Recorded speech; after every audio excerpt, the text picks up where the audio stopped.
there, Josh from SIBO Survivor. In this video, I'm going to be going over how to make green tea correctly.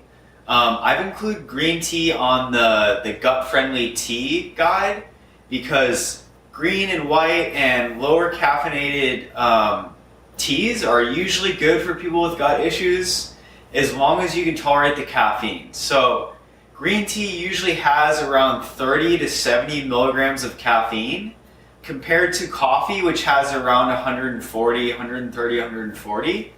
And tea is also much lighter on your gut and your stomach than coffee. So these lighter caffeinated tea options, if you still want a little bit of a caffeinated boost, but not too much to where you can't handle it, tea is a great option. That's why I've included it on this guide. And in this video, I'm going to show you how to make green tea. So there's a few things you need to make green tea. First, I get my cup of water. I have my green tea leaves. I'm going to use some organic Goyokuro green tea leaves.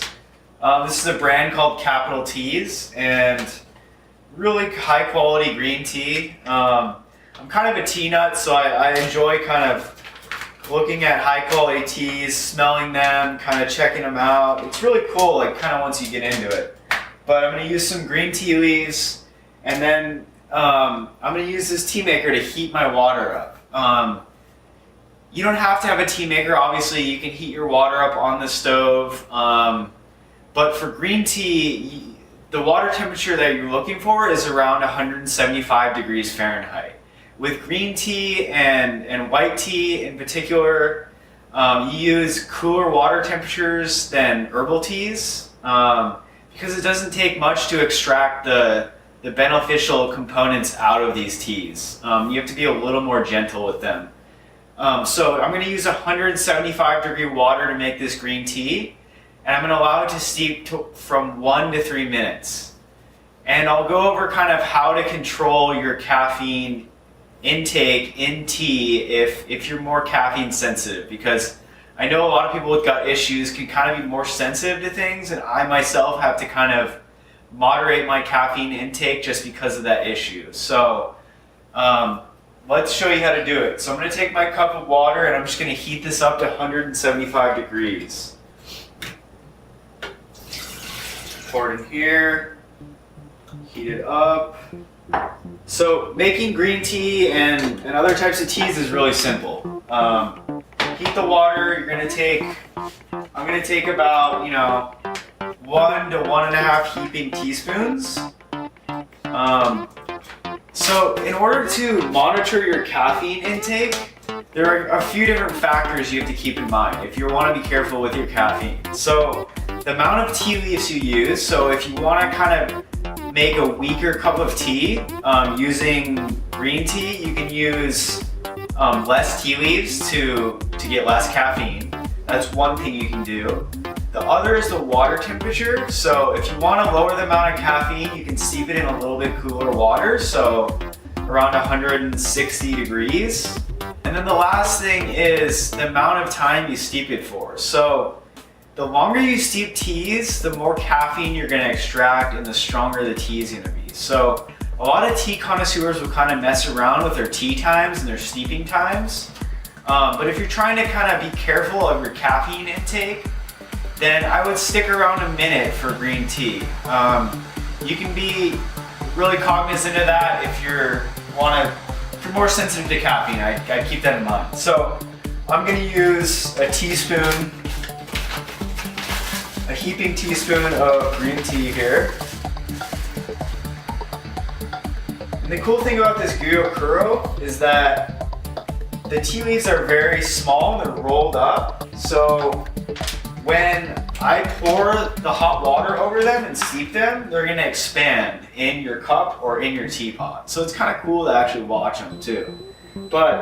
So my water is now at 175 degrees, and I'm just going to pour this water into my strainer, into my teapot. So you can either use a little teapot, or you can actually use a strainer that goes right in your teacup to do it that way. Whatever way works best for you. They're both easy, they're both quick. So pouring the water in.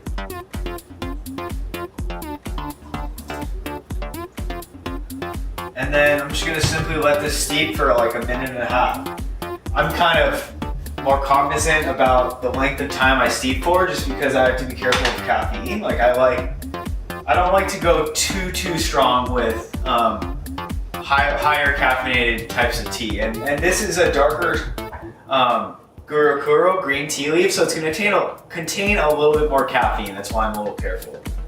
So yeah, I'm just going to let this steep for about a minute, and then I'm just going to pour it in my cup, and voila, you have green tea. So yeah, like I said, green tea is a great option if you're looking to kind of get away from coffee. A lot of times, especially for people who have sensitive stomachs, coffee is going to be pretty harsh, and it contains a lot of stimulants, a lot of caffeine, and it's going to give you kind of that rush of stimulation, and then you're going to get a crash as well. And tea is a little bit different in the fact that it contains L-theanine, which allows for, it's amino acid that helps you actually kind of relax and stimulates alpha brainwave activity. So it's a little bit more of a gentler stimulation and alertness, not quite as much of like a jittery stimulation. So that's the benefit of tea, especially if you have a condition, a gut issue or a condition that